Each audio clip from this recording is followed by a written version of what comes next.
आमच्याशी भांडू नका, तिळगुळ घ्या, गोड गोड बोला. आला संक्रांतीचा सण, पोटी सुखाचं गवान. आला संक्रांतीचा सण, पोटी सुखाचं गवान. फडफड आभाळात पतंगाचं गवधान. आभाळात पतंगाचं गवधान. तिळगुळ वाटून या, गोड होया समान. गोड होया समान. म्हणते सखी साऱ्या हळदी कुंकवाला यायचा. म्हणते सखी साऱ्या हळदी कुंकवाला यायचा. हळदी कुंकवाला यायचा. हळदी कुंकवाला यायचा. हळदी कुंकवाला यायचं. गोड गोड बोला, आमचे प्रेम सांडू नका, आमच्याशी भांडू नका, तिळगुळ घ्या, गोड गोड बोला. हलव्याच्या नागिनीचा सोहळा यो भारी, सोहळा यो भारी. साऱ्या ग सजल्याच अशाच रतारे. साऱ्या ग सजल्याच अशाच रतारे. मोठी होते ती फक्त शिक्षक किंवा विद्यार्थी यांच्यामुळे नाही, तर त्या शाळेमध्ये शिकणाऱ्या विद्यार्थ्यांचे पालक तितकेच महत्त्वाचे असतात. आणि आजपर्यंतचा या शाळेचा इतिहास मॅडम तुम्हाला सांगायला आवडेल मला.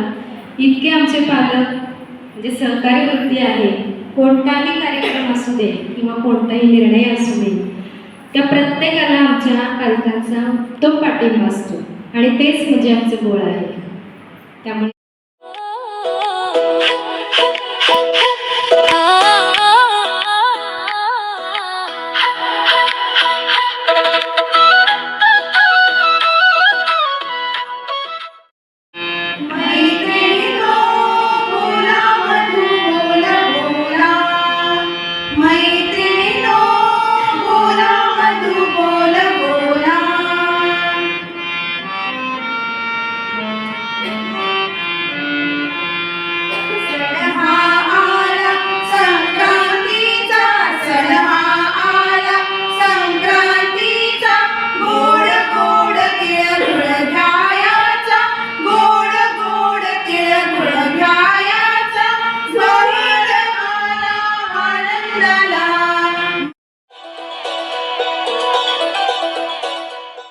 आपल्या मुलांना विद्यार्थ्यांना व्हावी यासाठी मागील 2 वर्षापासून आमच्या माननीय मुख्याध्यापिका सो सीमा कोरोलीकर मॅडम यांनी शाळेत गणेशवर पालखी सोहळ्याचे आयोजन केले आहे. आणि हा सोहळा 2 वर्षापासून अत्यंत दिमाखात आमच्या शाळेत साजरा होत आहे. रथसप्तमी हा सूर्याशी संबंधित सण आहे, सूर्याला समर्पित सण आहे. या दिवशी सूर्यदेवाचा जन्म झाला अशी आपली मान्यता. त्यांना असं वाटायचं ऐतिहासिक ज्या सिरियल असतात त्याच्या त्या सेटवर त्याला मुलाला घेऊन जाऊया म्हणून त्यांनी एकदा मुलाला घेऊन गेल्या आणि तो सगळं त्यांनी बघितलं केलं. परत घरी आल्यानंतर आता आपणही कुठे गेलं की मुलांची चर्चा करायला पाहिजे, बाबा तुला तिथं काय आवडतं, एखादा सिनेमा बघितला तुला त्याच्यात काय आवडतं. जिथं आपण मुद्दाम जाणीवपूर्वक मुलांना घेऊन जातो तिथं तुम्ही विचारलेलं पाहिजे की तू तिथं काय बघितलं, तुला तिथं काय आवडतं, तुला तिथं काय आवडलं नाही.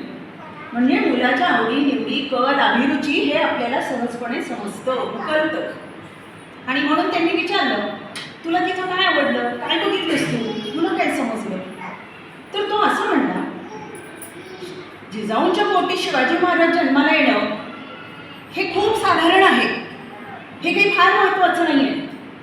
त्या एकदम चकित झाले की अख्खं जग आज शिवाजी महाराज म्हणले की जिजाऊंचं नाव घेतं आणि आपला मुलगा असं काहीतरी नकारात्मक बोलतोय की काय, अशी एक शंकेची पाल त्यांच्या मनात चुकचुकली. त्यांनी मुलाला विचारलं म्हणजे काय, तुला काय म्हणायचं आहे. तर त्यांनी दिलेलं उत्तर मार्मिक आहे. ते उत्तर काय आहे, अगं आई जर जिजाऊ यासारख्या सातत्याने शिवाजी महाराजांवर हिंदवी स्वराज्याची स्थापना का करायची आहे, यासाठी रामराजे कोण आहे, महाभारतातली पात्र याचे सतत कथा त्यांना सांगायच्या आणि हे बिंबवायच्या की तुला हिंदवी स्वराज्य स्थापन करायचं आहे. हे विचार जर सातत्याने एक आई आपल्या मुलाच्या मनावर जर बिंबवत असेल तर तो शिवाजी महाराजच होणार.